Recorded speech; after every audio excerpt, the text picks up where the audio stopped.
Friends, കഴിഞ്ഞ ദിവസം നമ്മൾ ഇടുക്കി വട്ടവടയിൽ നമ്മൾ ജീപ്പ് ഓടിക്കാൻ നമ്മുടെ ഫ്രണ്ട് നമുക്ക് സർവീസിന് അയച്ചു തന്നൊരു സിരിയാണ്, കാർ ഓടിയാണ്. ഇത് കംപ്ലൈന്റ് ആയിപ്പോയി. മൊത്തം ഇതിന്റെ ഐ സി കടിച്ചു കേട്ടോ. സബ് മോസ്ഫെറ്റ് ഉണ്ട്, അതുപോലെ 4 ചാനലാണ് ചെയ്തേക്കുന്നത്. അപ്പോൾ ഇത് റെഡിമെയ്ഡ് 2.1 വാങ്ങിച്ചിട്ട് അതിനകത്ത് 4 ചാനലാക്കിയതാണ്. ഈ ഒരു board 2030 single power supply work ചെയ്യണ ബോർഡാണത്. സാധാരണ ഡുവൽ പവർ സപ്ലൈയിലാണ് 12 വോൾട്ട്, ഇത് സിംഗിൾ പവർ സപ്ലൈ ആണ്. സൗണ്ട് ഉണ്ടാവില്ല അതുകൊണ്ട്. പിന്നെ ഇതിന്റെ ഐ സി അടിച്ച് 4440 ഐ സി ആണ്. CD 4440 ഒറിജിനൽ നല്ല സീരീസ് ആണ്. അതൊന്നും കിട്ടാനില്ലാത്തതുകൊണ്ടായിരിക്കും. ഇത് കണ്ടിട്ട് മൊത്തത്തിൽ 8 കാലി പോലെ ഇരിക്കുന്നുണ്ട്. എന്ത് ചെയ്യുമെന്നൊരു ഐഡിയ ഇല്ല. ഇപ്പം അതൊക്കെ ഒന്ന് ഒതുക്കി വെക്കണം. പിന്നെ നമുക്ക് നീറ്റായിട്ട് കറക്റ്റായിട്ട് ഫിറ്റ് ചെയ്യണം. പിന്നെ ഇതിൻ്റെ നമ്മുടെ USB കംപ്ലൈൻ്റ് ആയിരുന്നു. അപ്പോൾ അതിന് വേറെ ജി സ്റ്റാൻഡ് നോർമൽ വാങ്ങിച്ചിട്ടുണ്ട് കേട്ടോ. അതൊക്കെ മതി എന്നാണ് പറഞ്ഞത്. അപ്പോൾ അതുകൊണ്ട് നമ്മൾ ചെയ്യണം. അപ്പോൾ ഹീറ്റ് സിങ്ക് ഒക്കെ വെറുതെ ഇങ്ങനെ വെച്ചേക്കാറുണ്ട്. അതുകൊണ്ടാണ് അതിൻ്റെ ഐ സി അടിച്ച് വരുന്നത്. അപ്പോൾ നമ്മൾ ഹീറ്റ് സിങ്ക് എക്സ്ട്രാ വേറൊരു അലൂമിനിയം പീസും വെച്ചിട്ട് ബോഡിയായിട്ട് സ്ക്രൂ ചെയ്യാണ്. എന്തുകൊണ്ടാണ് ബോഡിയായിട്ട് സ്ക്രൂ ചെയ്യാമെന്ന് എനിക്കറിയാം. നമ്മൾ വെറുതെ കിടക്കായിരുന്നു ഇങ്ങനെ. അപ്പോൾ നമുക്ക് ഇങ്ങനെ അത് ഫിറ്റ് ചെയ്യാം. രണ്ടിനും നമ്മൾ എക്സ്ട്രാ ഹീറ്റ് സിങ്ക് ഒരു പീസ് കൂടി കൊടുക്കുന്നുള്ളൂ കേട്ടോ. കൊടുക്കണം നന്നായിരിക്കും. നമ്മൾ ഒതുക്കി നീറ്റായിട്ട് വെക്കണം. ആകെ അലമ്പായിട്ട് കിടക്കായിരുന്നു. പിന്നെ ബോർഡ് വയ്ക്കാൻ വേണ്ടി നമ്മളിവിടെ എക്സ്ട്രാ 2 ഹോൾ അടിച്ചിട്ടുണ്ട്. പിന്നെ അത് ഫിറ്റ് ചെയ്യണം. 2 ബോർഡും സെറ്റായിട്ട് ഇതുപോലെ നീറ്റായിട്ട് വെക്കണം. എന്തായാലും നമുക്ക് ഫിറ്റ് ചെയ്തിട്ട് കാണിച്ചു തരാം. എന്നാലും നമുക്കിത് ഫിറ്റ് ചെയ്തേക്കാം. അപ്പോൾ നമുക്കിതിൻ്റെ സ്പീക്കർ കണക്ഷൻ കൊടുക്കാം. വയറുകളൊക്കെ ആദ്യം കൊടുത്തിട്ട് നമുക്ക് ഫിറ്റ് ചെയ്യാം. അപ്പോൾ ഇതിൻ്റെ സ്പീക്കർ കണക്ഷൻ അല്ലേ 44 വന്നത് 10ാമത്തെ പിന്നും 12ാമത്തെ പിന്നും ഉണ്ടോ സ്പീക്കർ വന്നത് സിംഗിൾ ചാനലിൽ. ബോർഡിൽ കറക്റ്റായിട്ട് എഴുതിയിട്ടുണ്ട്. പിന്നെ നമ്മൾ 9-10 ഒരു കപ്പാസിറ്റർ 100 mF കൊടുത്തിട്ടുണ്ട്. അത് നോക്കണ്ട. 10ാമത്തെ പിന്നാണ് ഡയറക്റ്റ് വരുന്നത്. 10ഉം 12ഉം. അതുപോലെ നമ്മൾ 2 ചാനലും കൊടുക്കും. അതിനുശേഷം ഇൻപുട്ട് ഇൻപുട്ടുകൾ ഇട്ടിട്ടുണ്ട്. കമ്പനി തന്നെ വരുന്നുണ്ട്. ഷീൽഡ് വെയർ ഉപയോഗിക്കണം. ഏത് സൗണ്ട് സിസ്റ്റം ആണെങ്കിലും ലോ സിഗ്നൽ, അതായത് ബാസ് ട്രബിൾ, അതുപോലെ volume control, input voltage input signal എല്ലാത്തിനും നമ്മൾ ഷീൽഡ് വെയർ ഉപയോഗിക്കണം. അല്ലെങ്കിൽ വെറുതെ നോയ്സൊക്കെ കയറി വരും. ഇതിനകത്ത് ഷീൽഡ് വെയർ എന്നൊരു സംഭവം തൊട്ടുള്ള അതിന് റേറ്റ് ഉള്ളതുകൊണ്ടായിരിക്കും ഉപയോഗിക്കാഞ്ഞത്. അപ്പോൾ ഇനി ബാക്കി വയറുകളെ കൊടുത്തിട്ട് നമുക്ക് ബോർഡ് ഫിറ്റ് ചെയ്യാം. അപ്പോൾ ഹീറ്റ് സിങ്കിലൊക്കെ നമ്മൾ പ്രോപ്പറായിട്ട് ഹീറ്റ് സിങ്ക് പേസ്റ്റ് ഉപയോഗിക്കണം കേട്ടോ.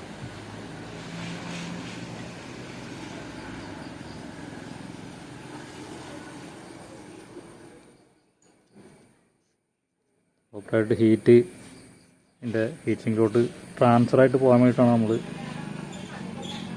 ഹീറ്റ് സിങ്ക് പേസ്റ്റ് ഉപയോഗിക്കണം കേട്ടോ. അതിനുശേഷം ഈ ഹീറ്റ് സിങ്കും വെച്ചിട്ട് നമുക്കത് ഫുൾ ഫിക്സ് ചെയ്യാം. കുറച്ച് നമുക്ക് അടിയിലിട്ട് കൊടുക്കാം. ബോഡിയായിട്ട് കറക്റ്റ് ബോഡിയിലോട്ട് നമ്മൾ സ്ക്രൂ ചെയ്യണം. അപ്പോൾ ബോഡിയിലോട്ട് കറക്റ്റ് ഹീറ്റ് പോകാൻ വേണ്ടിയിട്ട് അടിയിലെ പീസിൽ ഇടണം. ഇപ്പോൾ നമുക്ക് ഒരു ചാനൽ ബോർഡ് ഫിറ്റ് ചെയ്യാം.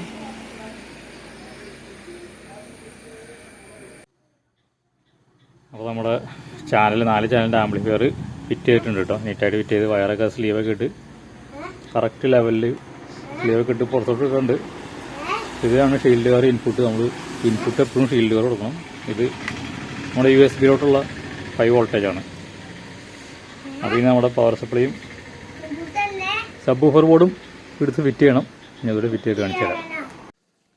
അപ്പോൾ ഈ സബിൻ്റെ ബോർഡ് ശരിക്കും ഒരു കാർഷികൻ്റെ ആംപ്ലിഫയർ രീതിയിലുള്ളൊരു ബോർഡല്ല. നമ്മൾക്ക് പവർ സപ്ലൈ യൂണിറ്റ് ഒക്കെ ഉണ്ട്. അപ്പോൾ ഇത്രയും സ്ഥലം വേസ്റ്റാണ്. ഇത് കട്ട് ചെയ്യാനും പറ്റില്ല. കട്ട് ചെയ്ത് കഴിഞ്ഞാൽ മേടാം. അപ്പോൾ ഇപ്പോൾ തന്നെ ലേറ്റസ്റ്റ് ബോർഡൊക്കെ ഇതിൻ്റെ പകുതിയുള്ളൂ കേട്ടോ, മോസ്ഫെറ്റിൻ്റെ ബോർഡൊക്കെ. അപ്പോൾ എന്തായാലും നമുക്കിത് ഫിറ്റ് ചെയ്യാം. ഇതിൻ്റെ സബ് ഫിൽറ്റർ കൊള്ളാം. TLO74 IC വെച്ചിട്ടുള്ളതാണ്. നല്ല ഗെയിനുള്ള സബ് ഫിൽറ്ററാണ്. ഇത് 34 വോൾട്ടിലാണ് 27 വോൾട്ടിലാണ് ഇതിൻ്റെ വർക്കിംഗ്. 27 ആണ് ഇതിൻ്റെ SMBSൻ്റെ ഔട്ട്പുട്ട്. 27. അപ്പോൾ നമുക്കിനി ഇതുകൂടി ഫിറ്റ് ചെയ്യാം ഇതിൻ്റെ അകത്ത്. അപ്പോൾ നമുക്ക് ശരിക്കും ഇത് റീവർക്ക് ചെയ്യാൻ വേണ്ടി കിട്ടിയതാണ്. കംപ്ലൈൻ്റ് ആയിട്ട് റീവർക്ക് ചെയ്യാൻ വേണ്ടി കിട്ടിയതുണ്ടോ. നമ്മൾ നീറ്റായിട്ട് ചെയ്ത് തുടങ്ങുമല്ലോ. അപ്പോൾ അതിൻ്റെ കൂടെ ഒരു വീഡിയോ കിട്ടുന്നുള്ളൂ. അപ്പോൾ ഇത് ശരിക്കും ഒരു 3-4 കൊല്ലം പഴക്കമുള്ള 2021 മോഡൽ ആംപ്ലിഫയറാണ്. പഴയ സിസ്റ്റമാണ്. ഇത് കളയണ്ടല്ലോ എന്ന് വെച്ചിട്ട് വീണ്ടും സർവീസ് ചെയ്ത് റീവർക്കിന് കിട്ടിയതാണ് കേട്ടോ. നമ്മുടെ ഫ്രണ്ടിൻ്റെയാണ്. അപ്പോൾ അതുകൊണ്ട് നമ്മൾ ചെയ്ത് തുടങ്ങുന്നതാണ്. അപ്പോൾ അങ്ങനെ നമ്മുടെ കാർ ഓഡിയോൻ്റെ വർക്ക് കഴിഞ്ഞ് റീകണ്ടീഷൻ ചെയ്തിട്ടുണ്ട്. ഇതിൻ്റെ പഴയ കോലം ഇപ്പോൾ കോലം കണ്ടു കഴിഞ്ഞാൽ നല്ല വ്യത്യാസം തോന്നുമായിരിക്കും. അപ്പോൾ നമ്മൾ കുറേ കഷ്ടപ്പെട്ടിനകത്ത് ഇതൊക്കെ ഒതുക്കാൻ വേണ്ടി 4 ചാനൽ ആംപ്ലിഫയർ, ഒരു സബ് ഊഫർ, പിന്നെ ഒരു കൺവെർട്ടർ ബോർഡ്, SMPS. ഇതൊക്കെ പഴയ സിസ്റ്റം ഏറ്റവും വലിപ്പമുള്ള മോഡൽ ബോർഡുകളാണ് കേട്ടോ. ഇതൊക്കെ ഒതുക്കാൻ പാടുപെട്ടില്ല. അത് ആകെ കോലം കെട്ട് കിടക്കാറുണ്ട്, IC ഒക്കെ അടിച്ച് കയറാം. അപ്പോൾ നമ്മൾ പുതിയ സാംകോൻ്റെ 4440 സാംകോൻ്റെ 2 ബോർഡ് വാങ്ങിച്ചിട്ടുണ്ട്. അങ്ങനെ 4 ചാനൽ വിത്ത് ബാസ്റ്ററുള്ള ബോർഡാണ്. പിന്നെ ഒരു 120 വാട്ടിൻ്റെ സബ് ഊഫർ, പിന്നെ ഒരു DC to DC 27 volt converter. അപ്പോൾ ഇതിൻ്റെ വർക്ക് കഴിഞ്ഞ് ഇനി നമ്മൾ ഫ്രണ്ടിൽ USB വെക്കാനുണ്ട്. അപ്പോൾ ഈ USB വെച്ച് കഴിഞ്ഞിട്ട് നമുക്ക് ഓഡിയോ ചെയ്ത് എങ്ങനെയുണ്ട് നോക്കാം. അപ്പോൾ കുറേ കഷ്ടപ്പെടും അത് ഒതുക്കാൻ വേണ്ടിയിട്ട്. ചെറിയ ക്യാബിനിൽ ഇത്ര വലിയ ബോർഡൊക്കെ ഒതുക്കാൻ വലിയ പാടാണ്. ഒരു ഫാനിൻ്റെ കുറവുണ്ട്. പിന്നെ നമ്മൾ എക്സ്ട്രാ ഹീറ്റ് സിങ്ക് കൊടുത്തിട്ടുണ്ട് കേട്ടോ. പിന്നെ എക്സ്ട്രാ ഹീറ്റ് സിങ്ക് എന്തായാലും കൊടുക്കണം. അത് ബോഡിയായിട്ട് സ്ക്രൂ ചെയ്യണം. ഇതിനകത്ത് ഇങ്ങനെ ചെയ്തിട്ടുണ്ടായില്ല, എക്സ്ട്രാ ഹീറ്റ് സിങ്ക് വെച്ചിട്ടുണ്ടായില്ല, അതുകൊണ്ടാണ് AC ഒക്കെ അടിച്ചു കയറണം. പിന്നെ ഇതിന് ഈ സബ് ഊഫറിന് മാത്രം ഒരു ഹീറ്റ് സിങ്ക് ഇങ്ങനെ കൊടുത്തിട്ടുണ്ടായിരുന്നു. ഇത് പോരാ, നമുക്ക് വേറെ സ്പേസ് ഇല്ലാത്തതുകൊണ്ടാണ് തൽക്കാലം ബോഡിയായിട്ട് അടിയിൽ വലിയ ഷീൽ എല്ല് പോലത്തെ ഒരു പട്ട കൊടുത്തത്. അടിയിൽ വലിയ ഷീറ്റ് ഇട്ടിട്ടുണ്ട്. വിങ്സ് ഉള്ള ടൈപ്പ് ശരിക്കും വേണം. പക്ഷേ നമുക്കത് ഉള്ള സാധനം വെച്ച് നമുക്കത് റീകണ്ടീഷൻ ചെയ്തെടുത്താണ്. അങ്ങനെ മതി എന്നാണ് പറഞ്ഞത്. കാർഷികൻ്റെ ഫുൾ വർക്ക് കഴിഞ്ഞിട്ടോ, റീകണ്ടീഷൻ ചെയ്ത് ഫ്രണ്ടിൽ നമ്മുടെ USB ഒക്കെ ഫിറ്റ് ചെയ്തിട്ടുണ്ട്. എല്ലാം നീറ്റാക്കി വെച്ച് കഷ്ടപ്പെട്ട് ഒരു തമ്മിനുള്ളിൽ കയറ്റാൻ വേണ്ടി. പിന്നെ സ്പീക്കർ കണക്ഷനിലോട്ട് സ്പീക്കർ ഔട്ട് കൊടുക്കണ്ടെന്ന് പറഞ്ഞു. എക്സ്ട്രാ വയർ ഇട്ടാൽ മതി എന്ന് പറയും. അപ്പോൾ നമ്മൾ നീറ്റായിട്ട് ഇതുപോലെ സ്ലീവൊക്കെ ഇട്ട് വയർ ഇട്ടിട്ടുണ്ട്. ഞാൻ പ്ലേ ചെയ്ത് കാണിച്ചു തരാം.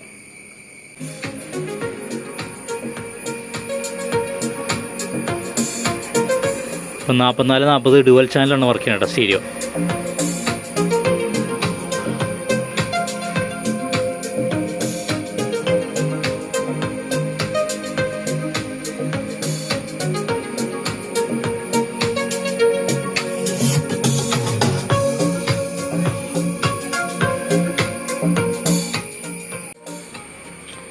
അപ്പോൾ എനിക്ക് സബ്ബൊന്ന് കൊടുത്തു നോക്കട്ടോ.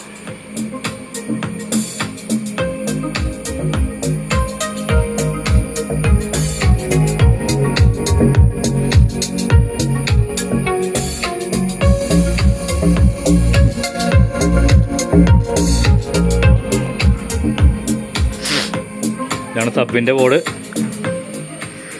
ഇത് സബിൻ്റെ ബോർഡ് 120 വാട്ടാണ്. IRF 250 ആണെന്ന് തോന്നുന്നു. മറ്റേ നമ്മൾ മോസ്ഫെറ്റ് ഒരു പഴയ ബോർഡാണ് കേട്ടോ. അത് പഴയ മോഡലും ബോർഡാണ്. പിന്നെ നമ്മുടെ സബ് ഊഫറായിട്ട് വെച്ചത് സബ് ഊഫറല്ല, പാനസോണിക്കിൻ്റെ 8 ഇഞ്ച് അല്ല 10 ഇഞ്ച് ഊഫറാണ്, നോർമൽ ഊഫർ. അപ്പോൾ ഇത് നമ്മുടെ കസ്റ്റം മെയ്ഡ് രണ്ട് മിനി ടവർ സ്പീക്കറാണ്. ഹോം തിയേറ്റർ 5.10 ചാനലിന് വേണ്ടി നമ്മൾ സ്പെഷ്യൽ ചെയ്യണം കേട്ടോ. വേറെ ടീമിന് വേണ്ടി വെച്ചാണ് ചെയ്തുകൊണ്ടിരിക്കുകയാണ്. അപ്പോൾ അതിൻ്റെ ഇടയ്ക്കടുത്ത് കണക്ഷൻ കൊടുത്താണ്. പിന്നെ അത് ഒരു 4 ഇഞ്ചിൻ്റെ 2 ഊഫറും പിന്നെ 4 ഇഞ്ചിൻ്റെ തന്നെ ഫുൾ റേഞ്ച് സ്പീക്കറാണ് ഉപയോഗിച്ചത്. ട്യൂട്ടർ ഉപയോഗിച്ചല്ലോ കേട്ടോ. പക്ഷേ നല്ല ട്രബിളുണ്ട്. ഫുൾ റേഞ്ച് സ്പീക്കർ ഉപയോഗിച്ചാൽ നല്ല ട്രബിൾ കിട്ടും. എന്താ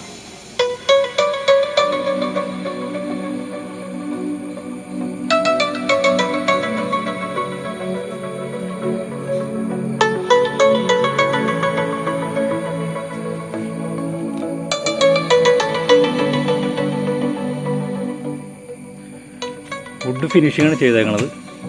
ഫുൾ MDFിലുണ്ടോ.